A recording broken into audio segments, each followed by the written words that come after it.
मैंने धोती उतार कर उसमें अपना सारा जिस्म लपेट लिया। सिर्फ आंखें खुली थी। किसी ने सच कहा है कि नींद सूली पर भी आ जाती है। खुदा जाने किस वक्त मुझे नींद आ गई और मैं उसी हालत में दरख्त की टहनी से टेक लगाए सो गया। चिड़ियों की चहकार से मेरी आंख खुल गई। दरख्तों में और दरख्तों के नीचे दिन की रोशनी फैली हुई थी। मैं एक पल के लिए दम साधे वहीं बैठा माहौल का जायजा लेता रहा। सिवाय चिड़ियों की चहकार और परिंदों की बोलियों के वहां दूसरी कोई आवाज नहीं थी। दरख्त से उतरकर मैंने धोती बांधी, छुरी को कुर्ते की जेब में रखा, राइफल के चैम्बर को चेक किया। चैम्बर मैगजीन से भरा हुआ था। प्यास से हल्क खुश्क हो रहा था। कुछ दूर चलने के बाद एक जगह पत्थरों में पानी का छोटा सा झरना नजर आया। इस झरने में से शफाफ पानी बहकर एक जगह जमा हो रहा था। जी भरकर पानी पिया, मुंह धोया, खुदा का शुक्र अदा किया और अंदाजे से एक तरफ रवाना हो गया। ये सारे का सारा इलाका सतह मुर्तफा का था। नाहमवार पथरीली जमीन को दरख्तों ने ढांप रखा था। खुदा खुदा करके घना जंगल खत्म हुआ। सामने धूप की रोशनी में फैला हुआ ऊंचा नीचा घास का मैदान था, जिसके आखिर में एक जगह दरख्तों की छांव में कुछ झोंपड़े दिखाई दे रहे थे। इन झोंपड़ियों में एक जगह धुआं उठ रहा था। पास ही कुछ खेत भी नजर आए। मेरा लिबास सौराष्ट्र के आदमियों जैसा था, लेकिन मैं उन लोगों की जबान रवानी से बोल नहीं सकता था। ताहम एक हौसला था कि राइफल मेरे पास है। मैं झोंपड़ियों की तरफ चल पड़ा। ये सीधे साधे नीम जंगली देहाती थे।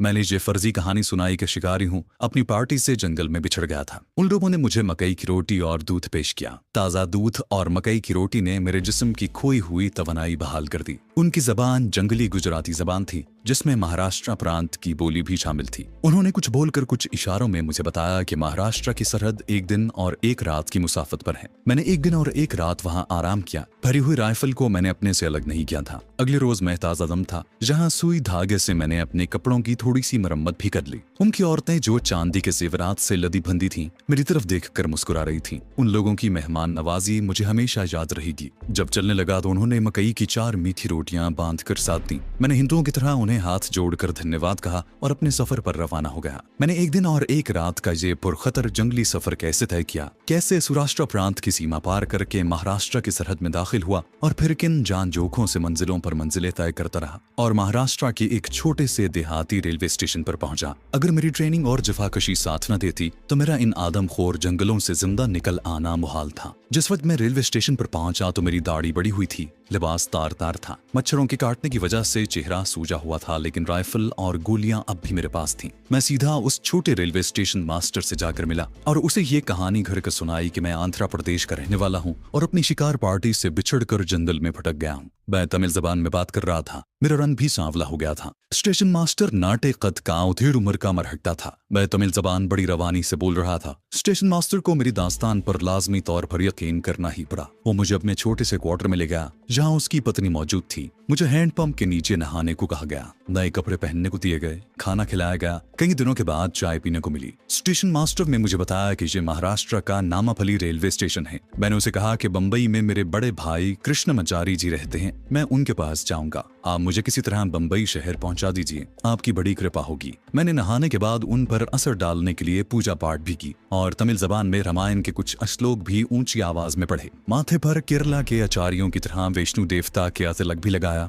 यह स्टेशन मास्टर वैसे ही बड़ा नेक दिल था। उसने मुझे तसल्ली दी कि वो मुझे नामापल्ली से बंबई तक का एक रेलवे पास बना देगा। बोला, तुम ये पास रास्ते में टिकट चेक करने वालों को दिखाते जाना, तुम्हें कोई कुछ नहीं कहेगा। मैंने उस मरहट्टे स्टेशन मास्टर के पास 3 रोज कयाम किया और फिर से ताजा दम हो गया। एक रात को मुझे ट्रेन में सवार करा दिया गया। मैंने स्टेशन मास्टर का हाथ जोड़कर शुक्रिया अदा किया और उसे धन्यवाद कहा और ट्रेन मुझे लेकर बंबई की तरफ रवाना हो गई। ये भी काफी लंबा सफर था। रास्ते में कई मकामात पर ट्रेन बदलनी पड़ी। राइफल और गोलियों की बेल्ट अब भी मेरे पास थी। मुझे खूब मालूम था कि अभी एक अहम तरीन और खतरनाक मिशन मेरे सामने है। यानी बंबई में अपने खुफिया एजेंट हकीम सुलेमान शाह से मिलने के बाद मुझे बड़ौदा और अहमदाबाद के दरमियानी जंगलात में वाक़े पुराने किले के खंडरात से अगवाशुदा पाकिस्तानी साइंसदान डॉक्टर आफरीदी और उसकी जवां साल बेटी नौरीन को बरामद करके पाकिस्तान पहुंचाना है। और इस मुहिम में मुझे उस राइफल की अशद जरूरत थी। चुनाचे मैं राइफल को अपने से अलग नहीं करना चाहता था।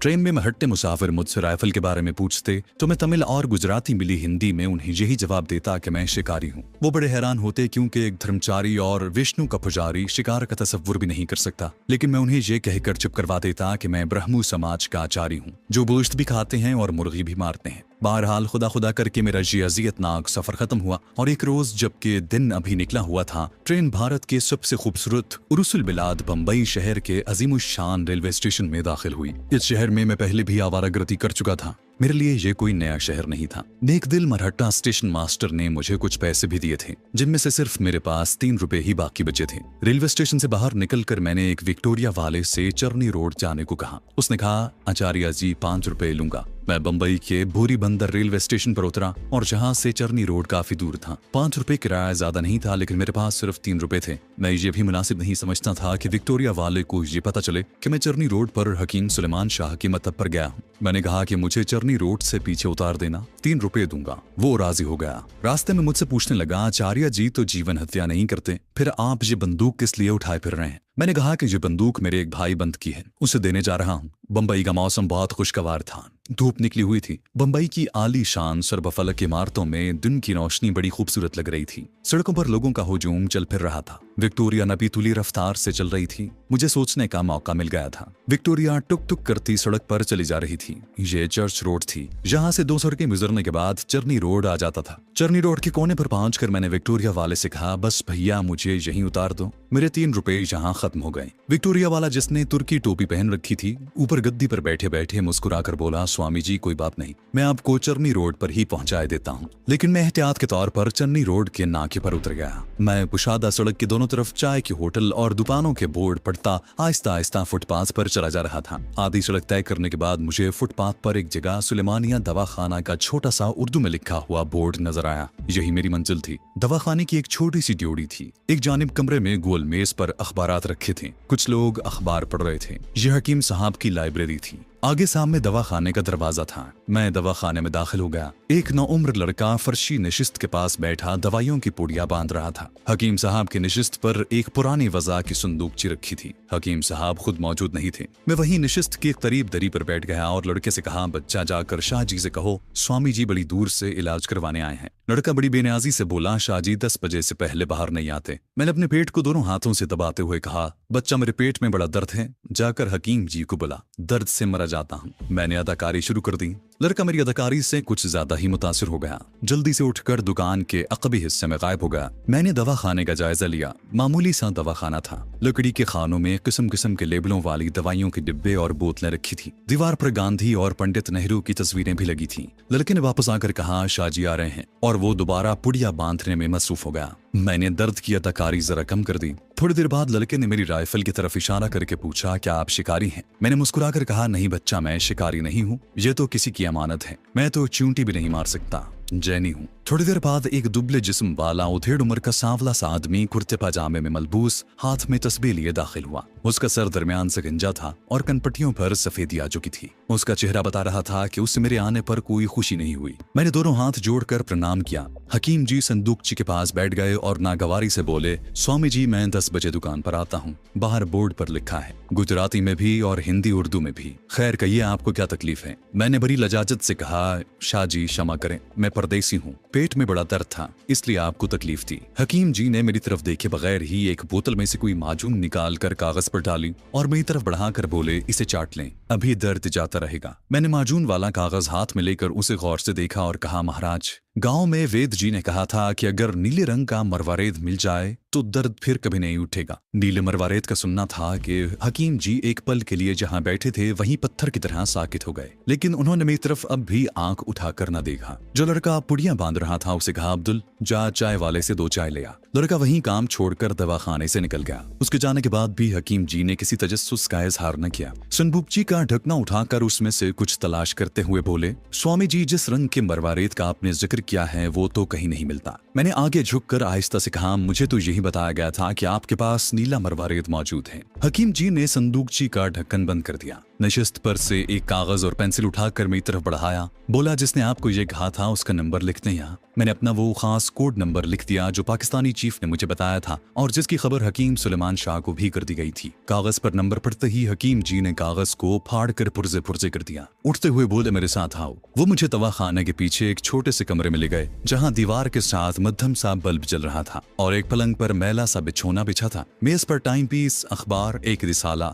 माजून की शीशी, चम्मच और गिलास पड़ा था। एक पुरानी सी कुर्सी पलंग की पायंती के करीब ही रखी हुई थी। हकीम जी ने अंदर आते ही दरवाजा बंद कर दिया, मुझे कुर्सी पर बैठने का इशारा किया, खुद पलंग पर बैठ गए। बोले, उसका नाम क्या था जिसने तुम्हें मेरे पास नीला मरवा रेत लेने के लिए भेजा है? मैंने आहिस्ता से कहा, अमजद। यह हकीम जी का आखिरी इम्तिहान था। उसके बाद वो मुतमईन से नजर आने लगे। मुझे राइफल और गोलियों की पेटी कोने में रखने को कहा। इतने में लड़का चाय के 2 कप ले आया। उसके आने की आहट पाते ही हकीम जी ने मेरी नब्ज पकड़ ली। लड़का चाय की कप रख कर चला गया। हकीम जी ने मेरी कलाई छोड़ दी और कहा, चाय पियो। कमरे में खामोशी छा गई। हकीम जी चाय का घूंट पीकर बोले, मुझे तुम्हारा इंतजार था। मैंने उन्हें बताया कि मैं सौराष्ट्र और महाराष्ट्र के पुरखतर तवील दुश्वार गुजार जंगलों का सफर करके उनके पास पहुंचा हूं। उन्होंने मुझे खामोश रहने का इशारा किया। चाय का प्याला तबाई पर रख कर उठे, दरवाजा खोलकर बाहर गए। थोड़ी देर बाद वापस आए, दरवाजा बंद किया और पलंग पर बैठ गए। चाय का कप उठाया, एक घूंट भरा और संजीदा लहजे में बोले, हालात ने नई शक्ल इख्तियार कर ली है। मैं सवालिया अंदाज में उनकी तरफ देखने लगा।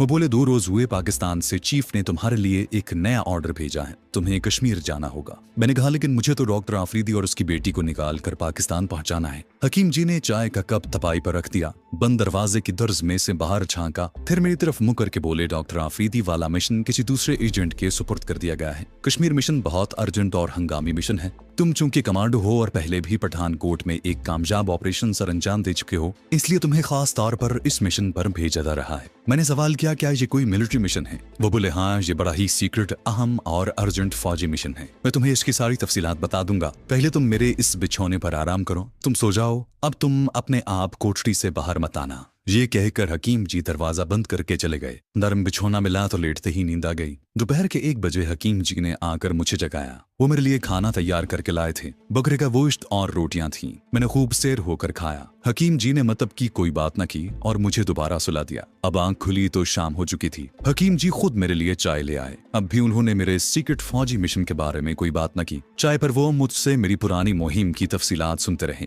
जब रात हो गई तो उन्होंने मेरे साथ खाना खाया और कहा, मैं दवा खाने में सोऊंगा, तुम इसी पलंग पर आराम करो, मैं सुबह की नमाज के वक्त आऊंगा। हकीम जी फिर चले गए। बत्ती उन्होंने जाते ही गुल कर दी थी। मैं कुछ देर अपने नए फौजी मिशन के बारे में कयास आराइयां करता रहा कि जरूर कोई अहम मिशन होगा। कश्मीर में दुश्मन की किसी ब्रिगेड हेडक्वार्टर या किसी अहम फौजी मोर्चे को उड़ाना होगा। यही सोचते सोचते मुझे नींद आ गई।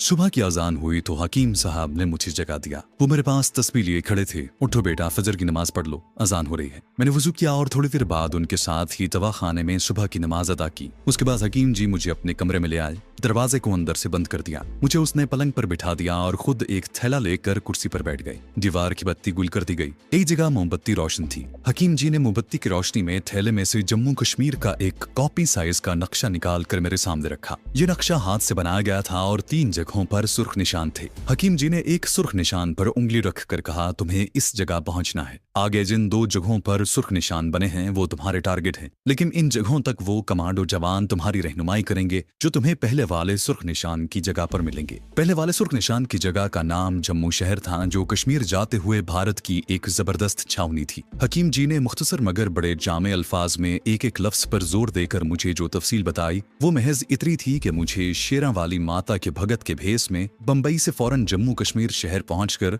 बाग जोगियां वाले के दरवाजे पर एक झोंपड़ी में संत माता दास से मिलना होगा। वो बोले, संत माता हमारा अपना आदमी है, वो तुम्हें नक्शे वाले दूसरे सुर्ख निशान तक ले जाएगा। उसके बाद तुम्हें जो कुछ करना होगा वो तुम्हारा मिशन होगा और इस मिशन के बारे में तुम्हें दूसरे सुर्ख निशान पर मिलने वाले 2 कमांडोज बताएंगे। मुझे सिर्फ इतना ऑर्डर मिला है कि तुम्हें यहाँ से जम्मू कश्मीर शहर के बाग जोगियां वाले तक पहुंचाने में तुम्हारी मदद करूं। मैंने पूछा कि क्या हमें इस मिशन में किसी फौजी तले को हिट करना होगा। इसके जवाब में हकीम जी ने नक्शा वापस थैले में डालकर थैले को तपाई के नीचे एक खुफिया जगह में छुपा दिया और बोले, मैं कुछ नहीं जानता, सारी तफसील तुम्हें वो दोनों कमांडोज बताएंगे जो दूसरे सुर्ख निशान वाली जगह पर तुम्हें मिलेंगे। नक्शे पर जो तीसरा सुर्ख निशान तुमने देखा है वो तुम्हारा टारगेट है। अब तुम तैयारी शुरू कर दो। तुम इस वक्त जुनूबी हिंद के एक कचारी के भेस में हो। तुम्हें ये हुलिया बदल कर जम्मू की देवी माता शेरावाली के भक्त का भेस इख्तियार करना होगा। तुम अमृतसर की पंजाबी बोलोगे और ये जाहिर करोगे कि तुम अमृतसर से से माता शेरावाली के दर्शन पर आए हो और अब दर्शन करने के बाद जम्मू के बाग जोगियां वाले में अपने धर्म भाई संत माता दास के पास ठहरे हुए हो।